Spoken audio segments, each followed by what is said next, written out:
Hello, you. Well, hello, you.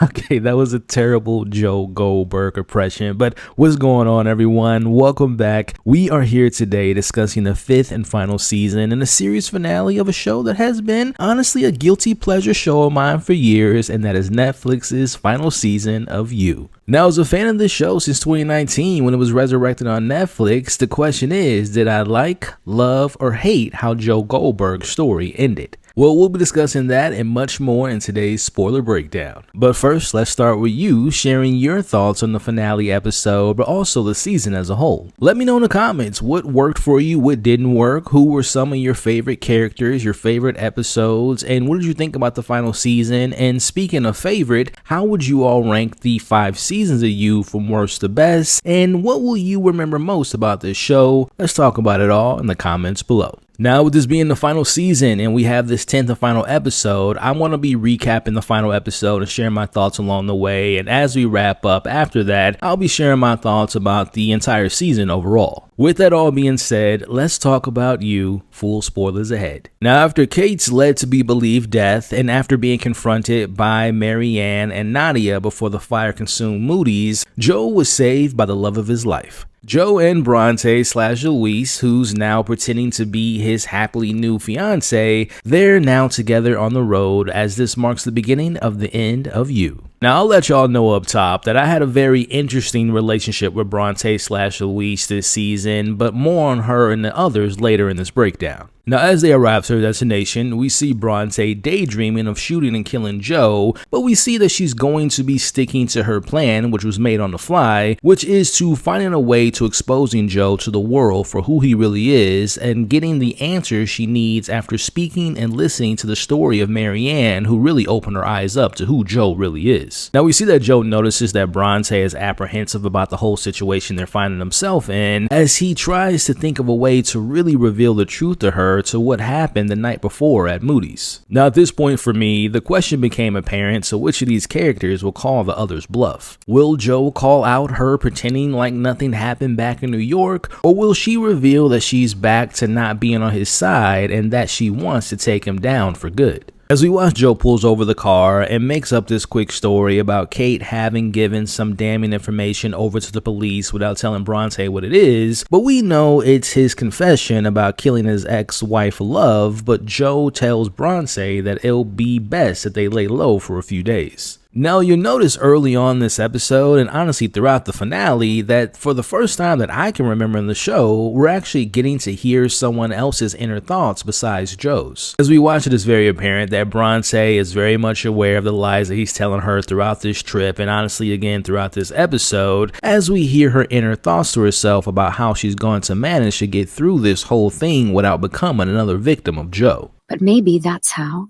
I survive this.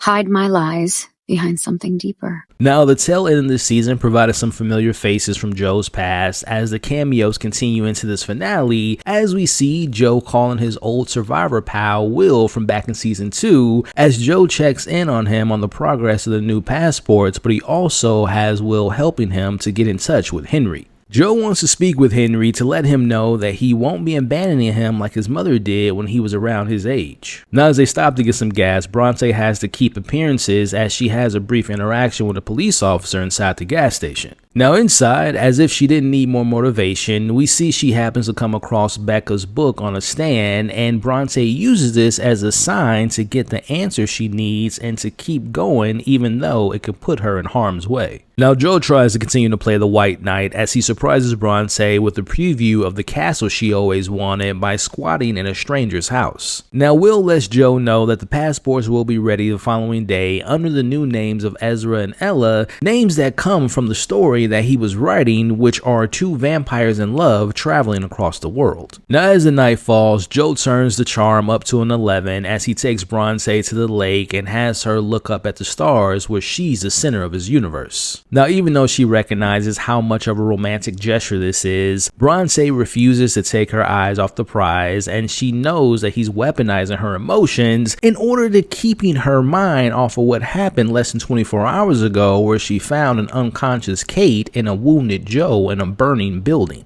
Now, as things get more romantically involved and they head back to the bedroom, Bronte takes this opportunity to surprise Joe by putting the gun that Nadia had to kill Joe up to his head, and she tells him, Tell me how you killed Guinevere Beck. As Joe says to himself that he knew that the one he could never outrun would eventually catch up to him, as Bronte just wants the truth to what happened to Becca, which is what initially got him on her radar to begin with, which we found out back in episode 6. She wants him to return Becca's voice back into what she wrote all those years ago, and wants Joe to retract all of the words that he put in her book. Now, after he agrees to do so, and after some time has passed, we see Joe does what Joe does best, as he uses his words to get into her head by bringing up how she'll never find someone to love her like he does ever again. He continues by saying that if she went by Bronte or Louise, he accepted all of her no matter what, and that he loves her more than she loves herself. As Joe's phone begins ringing, and he begs and pleads for her to let him answer the phone because this could be his last chance of speaking to his son Henry, as she allows him to do so, but only if he puts it on speaker. Now we watch as Joe plays the concerning father as he's did this entire season, which we'll be talking about Henry's plot a little bit later, but he tells Henry that he misses him and he loves him, but the lies have ran up at this point for Joe, as Henry wants to know what happened to Kate because it appears that his uncle Teddy told him the news about what happened at Mooney's the other day. Now, to me, this was my favorite Henry moment of the season, as he tells his murdering father,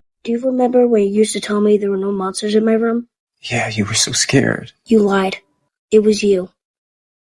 You're the monster. As Henry hangs up on Joe, leaving Joe a complete mess. Now, crying uncontrollably and broken at this point with no one to love or to care for, we see Joe snaps and comes to some realization as he questions why him.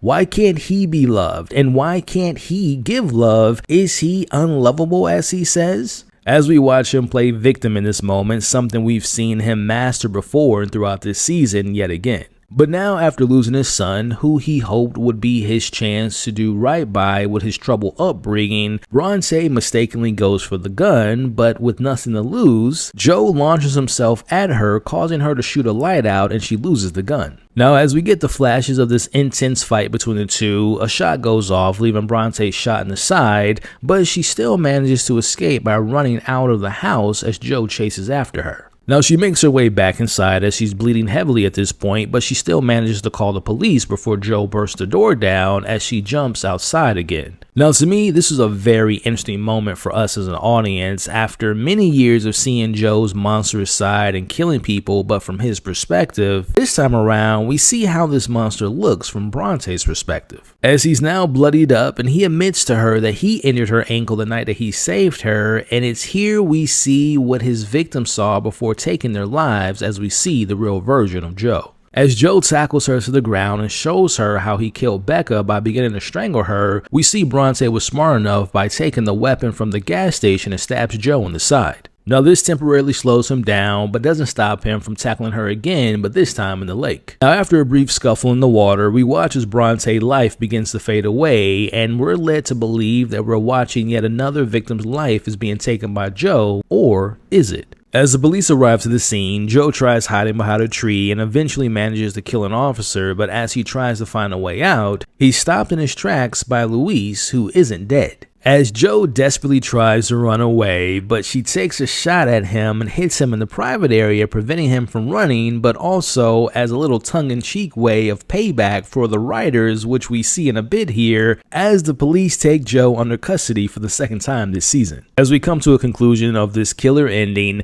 the trial of Joe Goldberg, while messy, the truth was undeniable, as he and the world get to see him for who he is, a serial killing, manipulating, gaslighting, lying monster. Now, here's where being shot in the penis jokes comes in, as we see people online making jokes about where he got shot, and we see the real life celebrity and a fan of the show, Cardi B, even had some words about the once claimed 10, now he's only 2 inches, and if you know about the whole Cardi B and Joe situation that made its way online a couple years back on Twitter. We see that all of Joe's victims got their justice, as he's going to be charged with first-degree murder, and Joe Goldberg will never be free to take another life, whether they're guilty or innocent, ever again. We see the survivors like Nadia finally having written a book and teaching women in prison to process their trauma. We see Gretchen with her father and her real mother, as Harrison now with a prison tattoo on his neck as he had his charges dropped. We see Maddie, who's now pregnant with twins, didn't have to serve any time for her sister's murder because of the circumstances, which, by the way, one of my favorite parts of this season is Maddie and Reagan.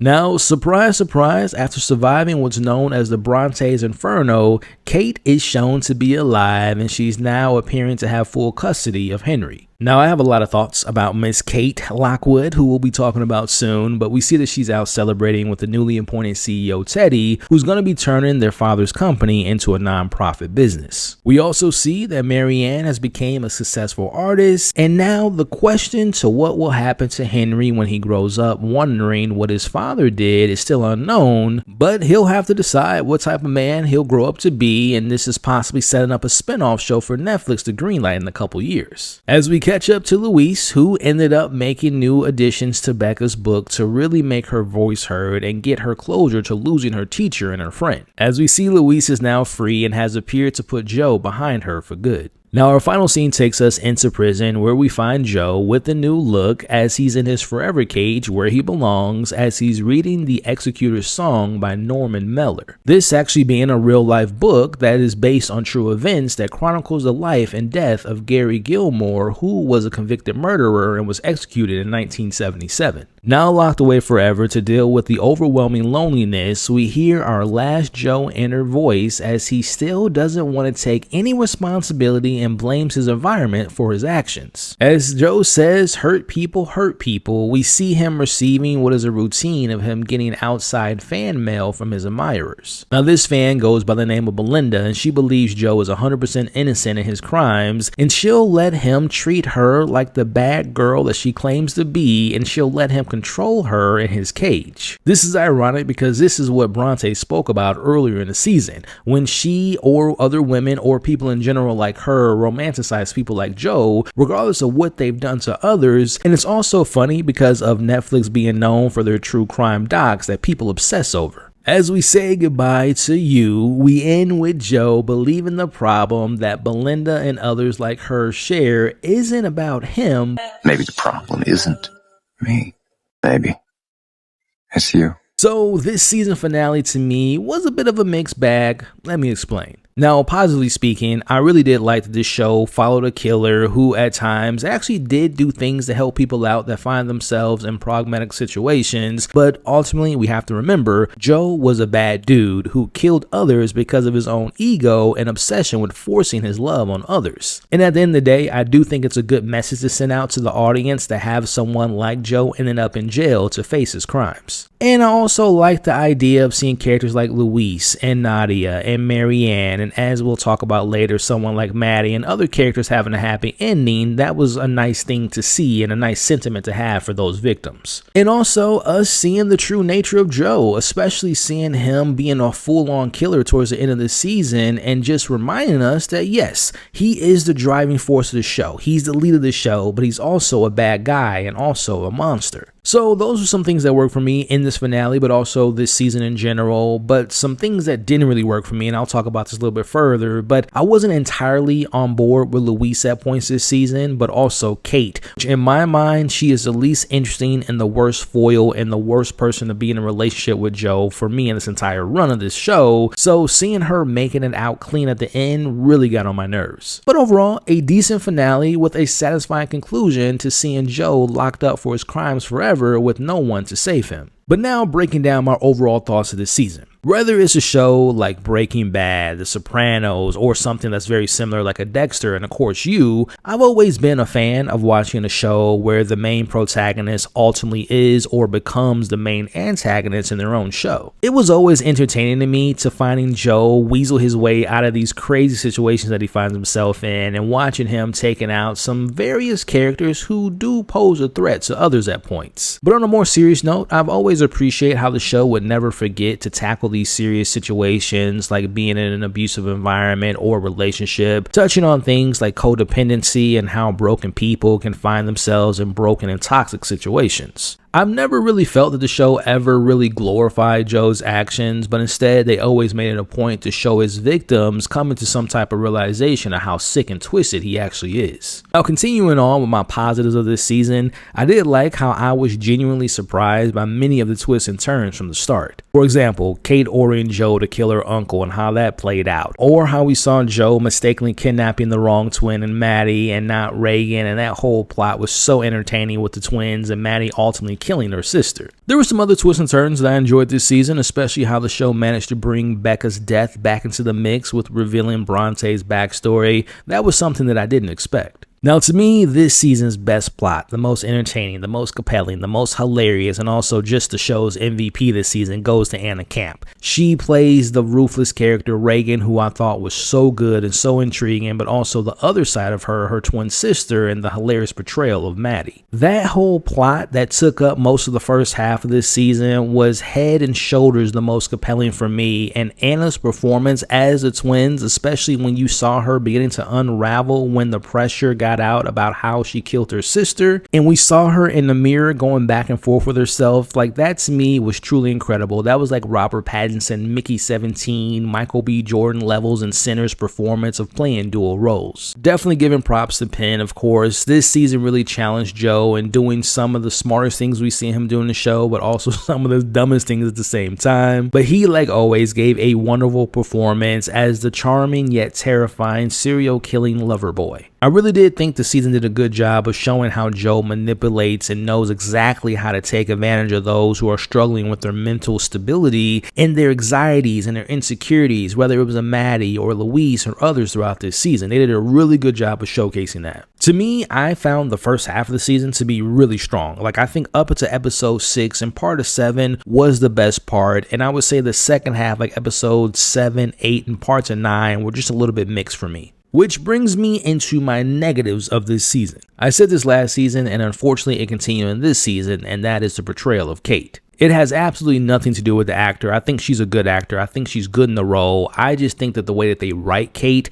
especially last season and also this season, to me is extremely underwhelming. I never found myself rooting for Kate this season, but also I couldn't stand the lack of responsibility or accountability that Kate never actually took this season. Sure, she would say she's going to take responsibility of her actions and also marrying Joe and knowing that he killed people, or she would say that she's acknowledging that she killed kids with that whole pipeline situation, but at the end of the day, she never truly faced any real consequences besides being shot and left with some burnt marks. Her arc and her story this season was my least favorite part. The whole CEO family drama to me fell flat. Her being this loving mother to Henry never really clicked for me. The only part that I like with Kate, again, her performance is fine. I just don't think she's written that well. But there were elements of this season where we would see parallels of how Kate and Joe both knew how to manipulate people and how they would work people and make them give them what they want from them. So that is the best thing that Kate was good at. Again, nothing against the actress, but Kate was and will always be my least favorite love interest for Joe. Now, sticking with love interest, let's talk about Bronte/Luis. At first, I wasn't really feeling her because she felt repetitive and she felt very similar to Marianne in the way that she got caught up with Joe and caught his attention, and the whole having an affair plotline felt very much like season 3. But when it was revealed that she knew Becca and this whole online vigilante thing really made me turn around on the character, and like that whole situation really made me appreciate her story in a more positive light. Now, towards the end, with her falling back in love into Joe's arms, even though she ignored all the red flags, and she even told the police that he was acting in self-defense when he killed Clayton, that to me put her back on my shit list. But she did pick herself back up at points by tricking Joe at the end of episode 9, so while I'm more positive on her character than someone like Kate, I would say I'm both equally positive and negative on the character development and her involvement in the story overall. Lastly, I wasn't a fan of the Henry character, but more importantly, I wasn't a fan of how they used the character in this season. I get the idea of how he was used as Joe's hope to raising someone to be a good person and do the right thing and right his wrongs, especially by the way he was raised. But Henry felt more like a plot device more than an actual fleshed out character, regardless if he's just a kid. I say that because I've seen many of shows, many of stories, many of movies that use kids well in the overall narrative, but again, to me, Henry was more of an afterthought more than anything. And additionally, I would say a lot of the supporting characters really didn't move the needle for me, especially when you compare them to seasons 1, 2, or 3, whether it was a Teddy or Luis's friends. I would have much preferred that we could have gotten rid of those characters and spent more time on Anna Camp's Reagan and Maddie. They to me stole the show, and I also wish that Reagan wasn't killed so early in the season because she was just so fascinating. So as we come to a close of this breakdown, I would say that I thought that this was a huge improvement from the previous season, but to me it still falls short of the peak of seasons 1, 2, and 3 for me personally. But I do find myself leaning more towards this being an overall solid season, and especially when you look at the first 6 to 7 episodes. So with that said, here's how I would personally rank the You seasons from worst to best. Last place for me is season 4. The whole eat the rich killer, Joe has a killer stalking him idea and having a split personality was interesting at points. But that cast, including Kate, was my least favorite of any of the seasons. Pacing was off and overall just a pretty unsatisfying season. Next for me, I'm going to go with this season, which is season 5. I was really locked in for the first 6 to 7 episodes, had some really good twists and turns. I really enjoyed the twins plotline again. Anna Camp was phenomenal this season. But again, the tail end lost some momentum for me, and I thought the execution of certain character storylines ended in a way that could have been written better. Next to me, we have season 1. This is where it all started, man. It had some crazy, unexpected moments, a really great cast. I love the Peach character. I love the supporting cast members. Shocking moments at the end, especially with Becca's death and Candace popping up at the last minute. That was a super entertaining season. Next, we have season 3. Watching Joe and Love trying to be this perfect suburban family while killing their neighbors. I just love the Love character. She is my favorite character of this series, and she was able to go toe-to-toe with Joe Goldberg, even though we know she lost at the end. And last but not least, my favorite season of You is season 2. Again, I love the Love character. She's the best character besides Joe. I just love that character. She's extremely well written. She was so complex. I love the new setting of being in LA. It was just so much fun that season. The reveal of Love being the Joe of that season, that she stalked him from the start and she killed Delilah and Candace to protect Joe, and the moment she revealed she was pregnant,